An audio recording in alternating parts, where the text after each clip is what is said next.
everybody. Welcome back to the Gulf Coast Sports Report, brought to you by Lone Star Gridiron. Each week, myself, Chris Daly, and Mike Forman break down all the sports action along the Texas Gulf Coast. Now strap on your gear and let's go. Lone Star Gridiron is looking for interns. Over the years, we have helped dozens of students get jobs in sports media. If you want to shortcut your path to a career in sports media, click on the internship link on LoneStarGridiron.com. Hey, do you need topsoil, fill dirt, sand, mulch, gravel, limestone, you name it? Do you need that delivered and or spread? Texas Tree Cycle in Victoria has you covered for residential and commercial projects, big or small. These guys do it all. They do some amazing work. You can call them at 361-237-8006 for a free estimate. That's Texas Tree Cycle, bringing quality materials to your yard.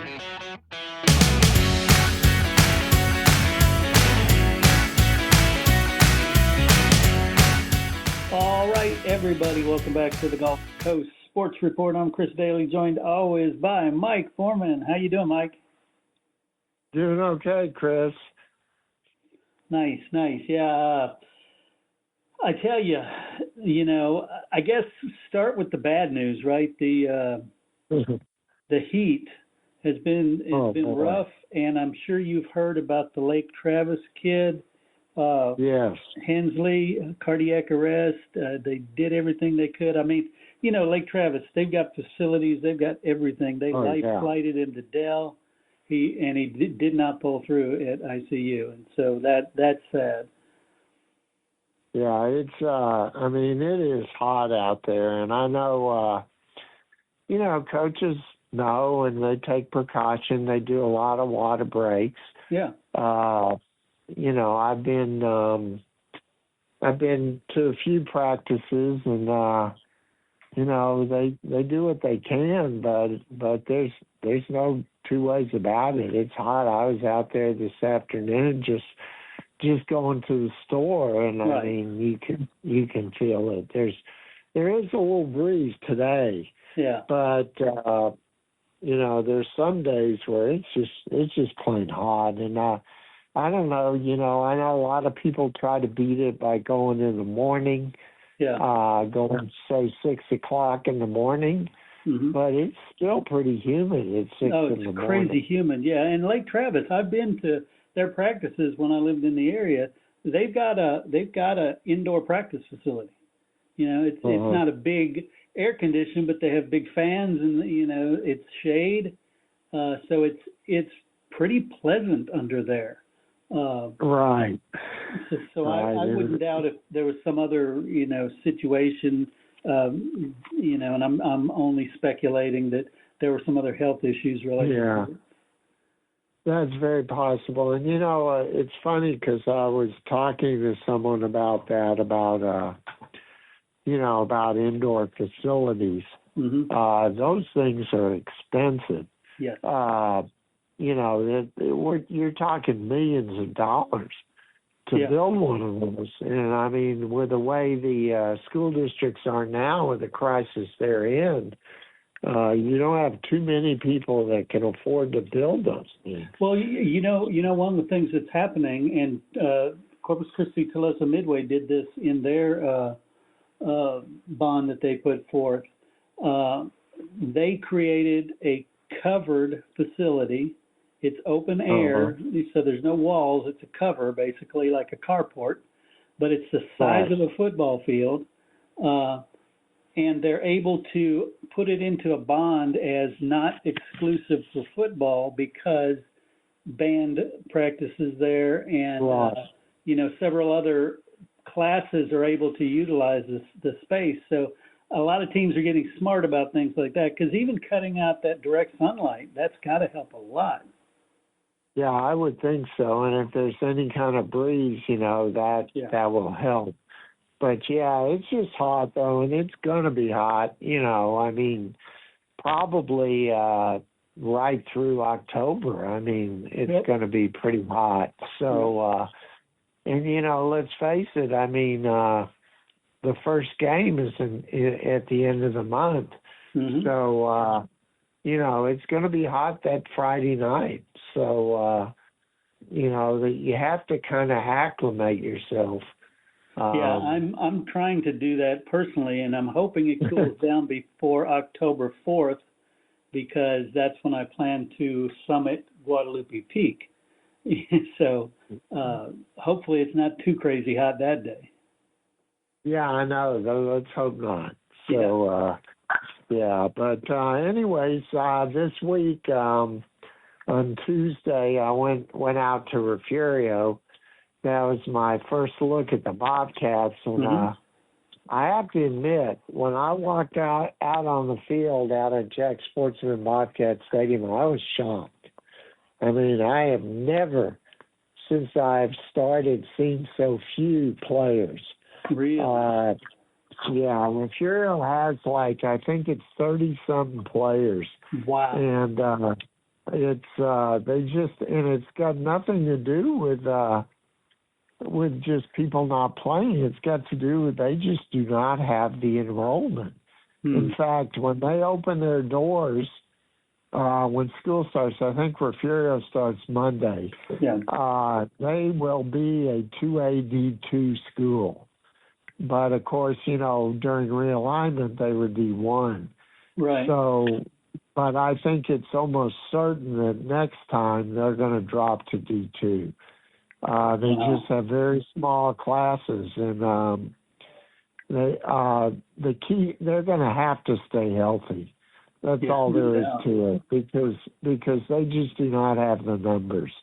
And they open up with 3 games against George West, Schulenburg, and Goliad, 3 3A schools.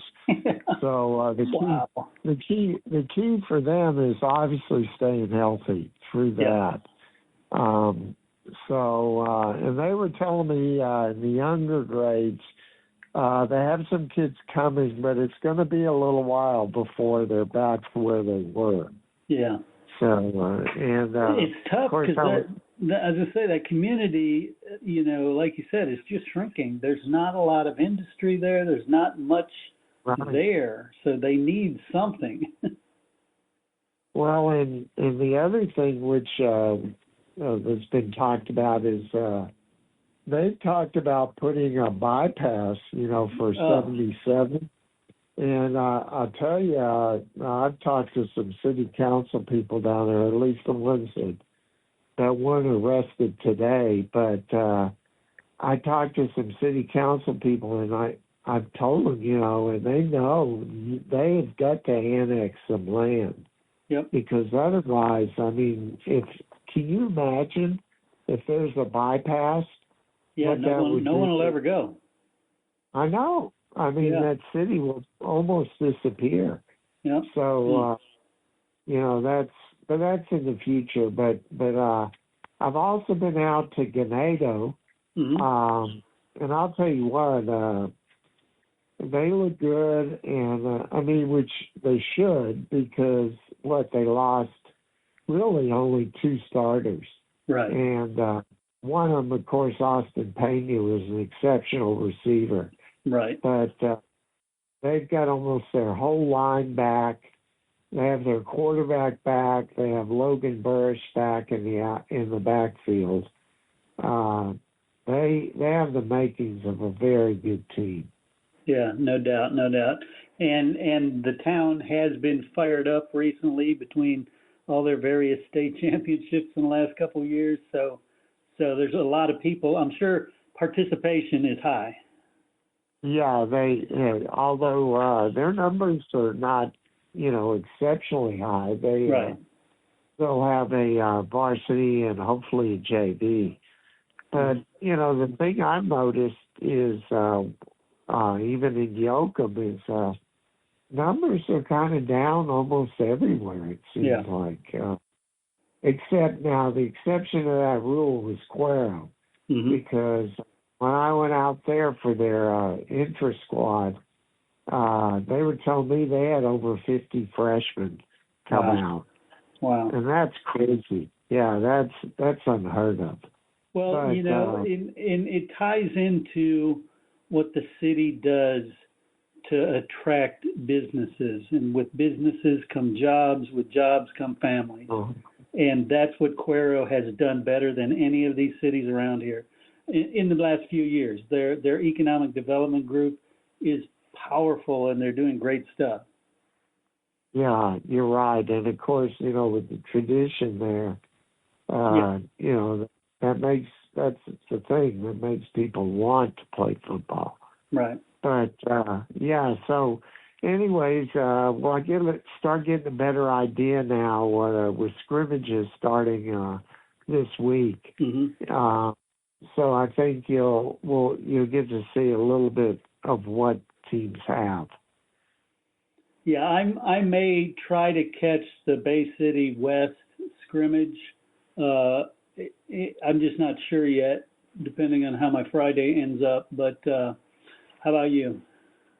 I'm going to try and make it to Shiner. They're scrimmaging Tidehaven, which should be a good one. Nice. And I'll tell you, if people want to travel, I know it's crazy, but Yoakum is actually scrimmaging at Franklin. And Franklin is traditionally very good. Yeah. So, But, there are quite a few good scrimmages. So anyways, that's what we got coming.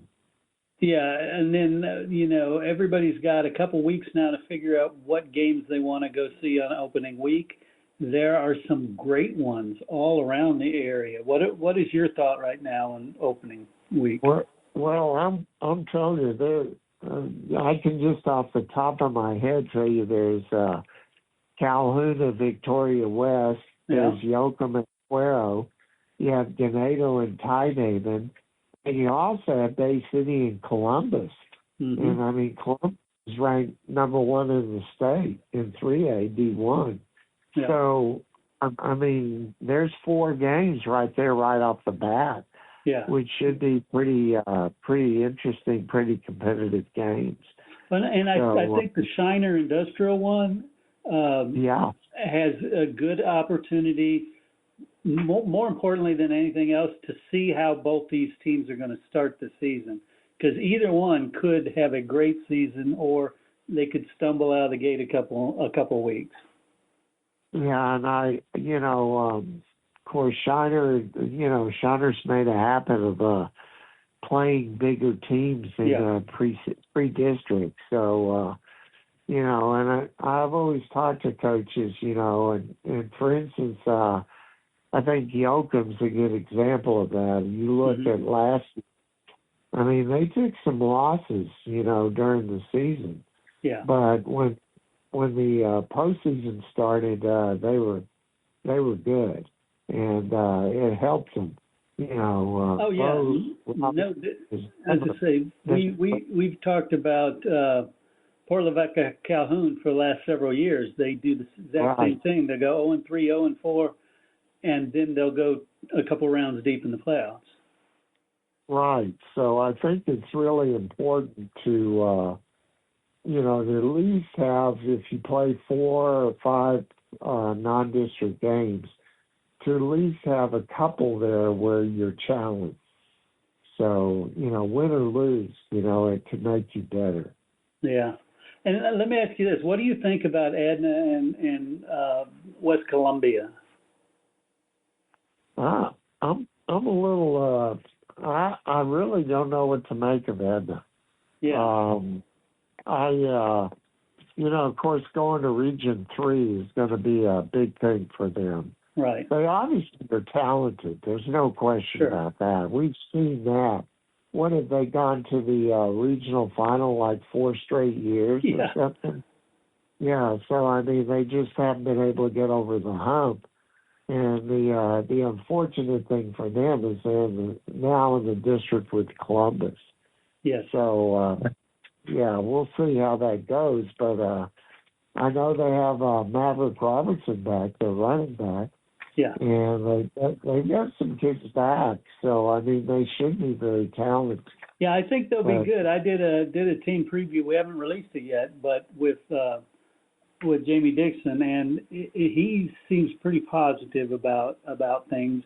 And obviously, being in a new region, there's some question marks, but like you said, they're a solid team.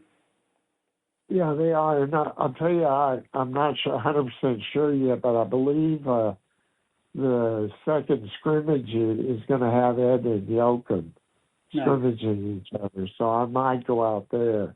Yeah, that'd be good. Yeah. But there's still a lot of good scrimmages around. So this is the thing about scrimmages. It's always kind of gets you ready. Gets you excited for the season. Because you go out there. Of course, the atmosphere is a little bit different. I mean, coaches are on the field, and and the biggest thing is obviously coaches don't want to get anybody hurt in a scrimmage. Right. So, but it does give them a little information, and for the players it's nice because they've been banging on each other, for the last week or so, and this gives them an opportunity to go against somebody else. Yeah, definitely.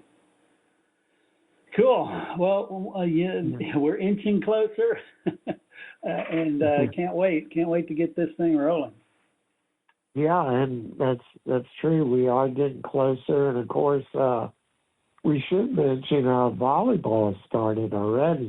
In fact, the first games were this week. I know Goliad, the defending state champion, beat Victoria East in straight sets, but. Nice.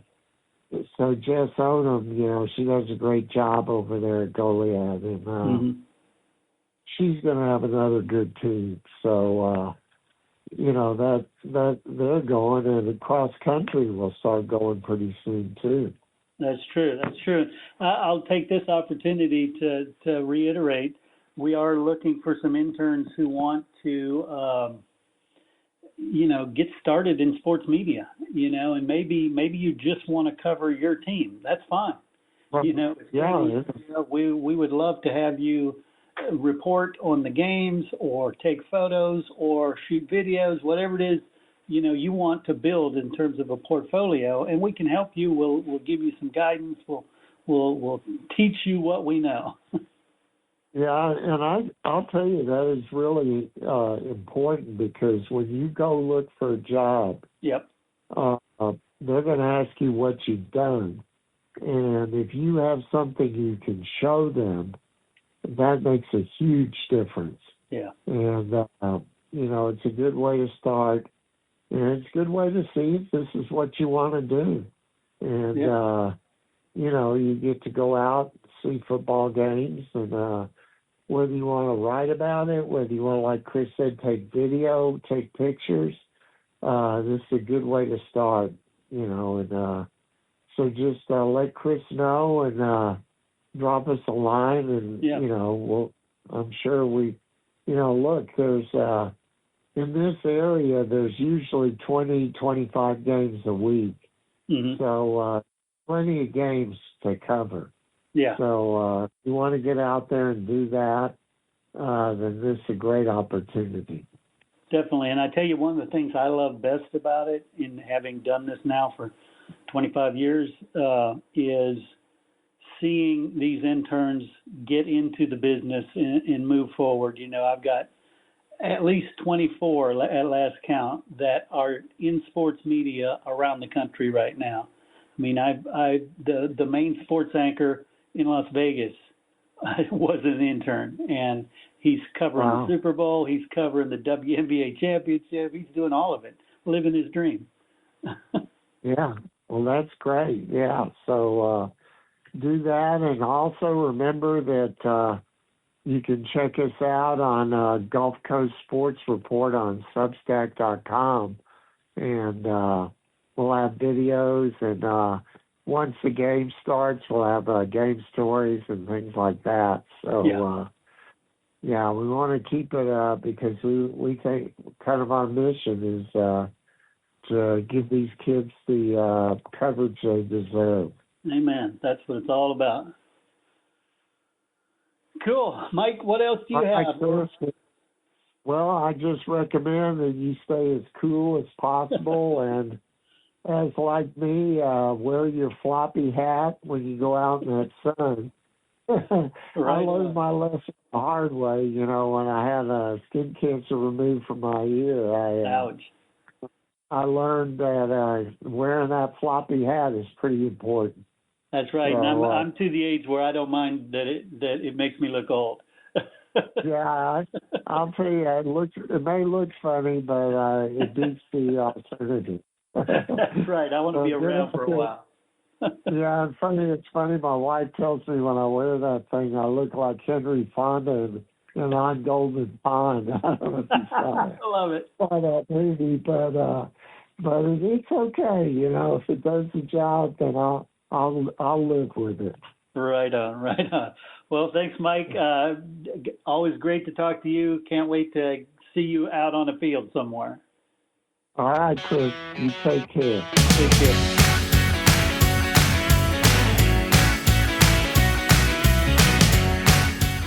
Coaches, boosters, parents, every sport deserves a spotlight. From football and volleyball to basketball, soccer, baseball, softball, track, wrestling, and more. Give your athletes a weekly coaches show that builds pride and raises funds. Lone Star Podcast Network makes it turnkey. You talk for a few minutes. We handle production and distribution. Sponsors love it. Families share it. And your program benefits. Get the free information kit at lonestarpodcast.com/coaches. That's lonestarpodcast.com/coaches. Your team, your sport, your show.